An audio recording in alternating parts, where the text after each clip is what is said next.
Orain, audio bat zertatuko dugu. Horretarako, más botoian eman, grabar.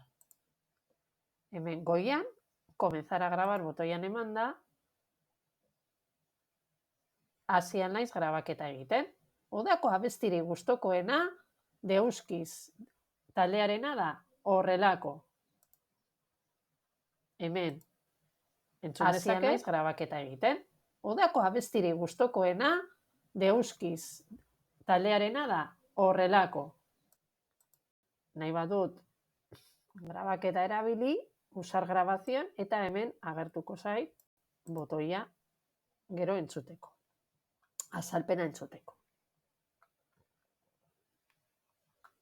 Ikusi nahi badut zelan geratzen ari den nire aurkezpena, aukera izango dut play botoi honetan ikusteko.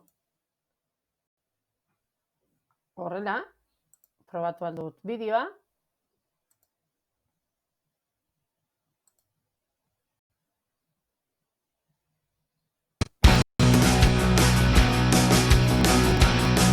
Probatu aldut audioa.